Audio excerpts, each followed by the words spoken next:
ये विजुअल्स देख के आप शायद थोड़ा सैड और इमोशनल हो सकते हैं, और होने की बात भी है। तेलंगाना में वहां की कांग्रेस सरकार ने वहां का 400 एकड़ का एक जंगल हरा भरा जो बसा हुआ था, कई जानवरों का घर था, उसे रातों रात उन्होंने उजाड़ दिया। जंगल के रात के अंधेरे में चुपचाप कई सारे ट्रक एक साथ लाइट मारते हुए आगे बढ़ते हैं, और 400 एकड़ का ये जंगल जो घर था कई मासूम जानवरों का, जिसमें 734 प्लांट की स्पीशीज थी, 220 बर्ड स्पीशीज थी, डियर्स, पाइथन्स और सदियों पुराने पेड़ों का जो घर था, इसे उन्होंने उजाड़। दोस्तों, जंगलों से चीखती हुई आवाजें जो आ रही हैं जानवरों की, इनको सुन के जरूर आपका दिल थोड़ा दहल जाएगा।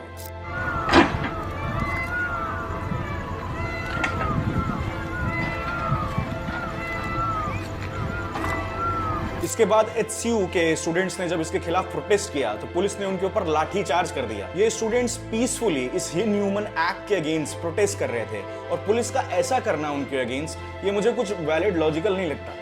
ये डेमोक्रेसी है। इसके बाद दोस्तों, अगर हम रिमांड रिपोर्ट देखेंगे तो पुलिस कहती है कि ये स्टूडेंट्स वहां पे डेडली वेपन्स लाए थे।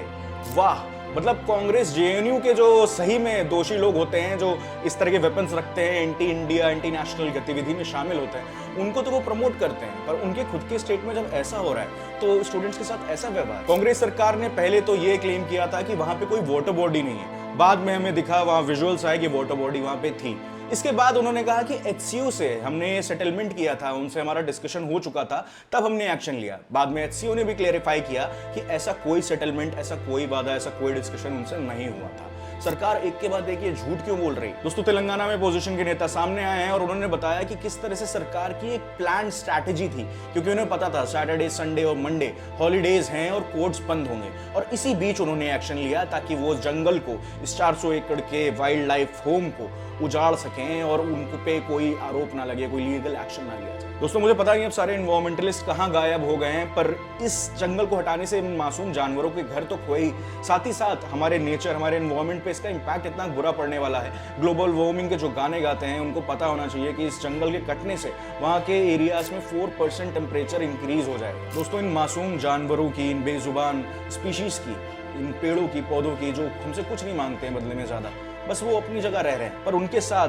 पॉलिटिक्स और इंडस्ट्रियलिस्ट ऐसा करेंगे तो ये बहुत ही शर्म की बात है। मैं तो कहूंगा ये कोई क्राइम नहीं है, ये सिन है, ये पाप। अब जो पेड़ गिरा दिए गए, इनको वापस तो नहीं लाया जा सकता, क्योंकि एक पेड़ उगने में इतना वक्त लेता है, तब वो जाके इतना स्ट्रांगली खड़ा होता है, हमें छांव देता है, ऑक्सीजन देता है, फल देता है। क्या सजा होगी ऐसे लोगों की? क्या सरकार को ऐसा कहा जाएगा जुडिशरी द्वारा कि आप जाइए वो पेड़ वापस लगाइए, उन जंगलों के लिए घर बनाइए? ये तो होने से ना, अब जो होना था वो हो ही गया। अब मुझे लगता है ऐसा ही होता है जब आप इंडस्ट्रियलिस्ट या कॉन्ट्रैक्टर लोगों को नेता बना देते हैं बहुत बड़ा, और यहाँ तो मुख्यमंत्री बन गए हैं वो। कांग्रेस सरकार का ये घिनौना चेहरा हमें दिखाता है कि एनवायरमेंट की ये कितनी बातें करते हैं, पर असल में इनका भारत जोड़ो ये है।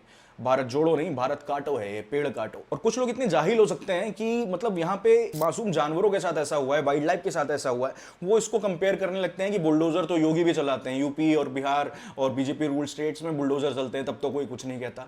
उन बुलडोजर चलने की वजह पत्थरबाजी है। ये मासूम जानवर, ये किसके ऊपर पत्थर फेंक रहे हैं, ये किसको मार रहे हैं, इनको कौन सा गजवा हिंद करना है भाई? इस बारे में आपका क्या कहना है? कमेंट में जरूर बताना।